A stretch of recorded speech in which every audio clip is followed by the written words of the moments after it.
धूप से तपता दिन था। आसमान पर हल्के बादलों की एक पतली परत फैली हुई थी। महाराष्ट्र के औरंगाबाद जिले में स्थित गहरे लाल पत्थर से बनी प्राचीन मंदिर की दीवारों पर सैकड़ों वर्षों की कहानियां मानो चित्रित थीं। यह वही दिव्य स्थान है, गृष्णेश्वर ज्योतिर्लिंग, जो शिव भक्तों के हृदय में भक्ति रस और आश्चर्य जगाता है। कहते हैं कभी यहाँ आसपास का क्षेत्र चहल पहल से भरा रहता था, पर तब भी वातावरण में एक आध्यात्मिक नीरवता थी। लहराती हवा और मिट्टी के कणों में शिव महिमा की गूंज सुनाई देती थी। दूर से ही मंदिर का शिखर दिखता, मानो निर्जन भूमि के बीच कोई प्रदीप्त दीपक हो। मंदिर के प्रांगण में कदम रखते ही लगता है जैसे समय की परतें धीरे धीरे खुल रही हों। मंदिर के इतिहास से जुड़ी सबसे मार्मिक कथा का आधार शिव पुराण के कोटिरुद्र संहिता में मिलता है। एक अटूट श्रद्धा की कहानी, जहां एक स्त्री की निष्ठा ने चमत्कार रचा। उसी कथा में एक परम भक्त महिला का नाम आता है, कुसुम, या घटित विवरणों में घुष्मा। उसकी आंखों में अपार भक्ति की ज्योति चमकती थी। हर भोर होते ही वह पानी से भरा हुआ कलश लेकर निकल पड़ती और मिट्टी से बने शिवलिंगों का पूजन करती। कहते हैं कि वह प्रतिदिन 101 या 108 शिवलिंगों को बनाकर उनका जलाभिषेक करती थी। फिर उन्हें पास के एक पवित्र सरोवर या जल स्रोत में विसर्जित कर देती थी। हृदय में निहित श्रद्धा मानो किसी प्रचंड शक्ति से कम न थी। हर लिंग पर चढ़ाया जाने वाला जल, बेलपत्र और उसका अनवरत ओम नमः शिवाय का जाप इस स्थान को आलोकित कर देता था। परंतु जहाँ भक्ति और समर्पण होते हैं, वहाँ ईर्ष्या भी कभी कभी राह खोज लेती है। कुसुम के पति की दूसरी पत्नी को यह समर्पण सहन नहीं हुआ। कुसुम का बेटा उसकी आंखों में कांटे की तरह खटकता था। एक दुर्भाग्यपूर्ण दिन उस ईर्ष्या ने भयानक रूप ले लिया। बेटे की हत्या कर दी गई। अपने इकलौते पुत्र के बिछड़ने की खबर से कुसुम के आंसू थमने का नाम नहीं ले रहे थे, लेकिन उनके मन का विश्वास अडिग था। उन्होंने अपना पुनीत कर्म नहीं छोड़ा। अगले ही दिन वह पुनः शिवलिंग बनाकर पूजन में लीन हुई और हर शिवलिंग को उसी श्रद्धा से जल में समर्पित किया। अपनी संपूर्ण ऊर्जा और आस कुसुम ने महादेव के चरणों में रख दी।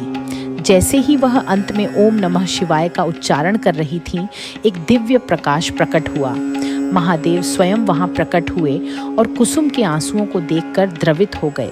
उन्होंने आशीर्वाद दिया और उसी पल वह मरा हुआ पुत्र दोबारा जीवित हो गया। उस पल मंदिर में उपस्थित हर व्यक्ति अवाक था।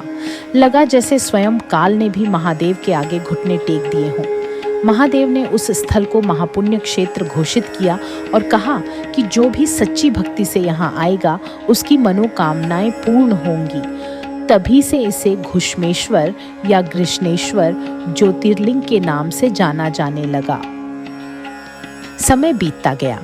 इस भव्य मंदिर ने कई उतार चढ़ाव देखे।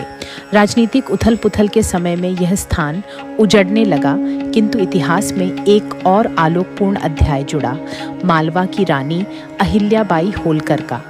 उन्होंने इस मंदिर का जीर्णोद्धार कराया, फिर से इसकी भव्यता को प्रकट होने का अवसर दिया। पत्थरों पर की गई सुंदर नक्काशी, अलंकृत स्तंभ और गर्भगृह तक जाती छोटी सी गैलरी, हर कोने में श्रद्धा का गहरा रंग नजर आता है। आज भी भोर के वक्त जब सूर्य की पहली किरणें मंदिर के शिखर को स्पर्श करती हैं, घंटियों की मधुर ध्वनि गूंज उठती है। पुजारी रुद्राभिषेक के मंत्रों का उच्चारण करते हैं। नमस्ते रुद्रमन्यव।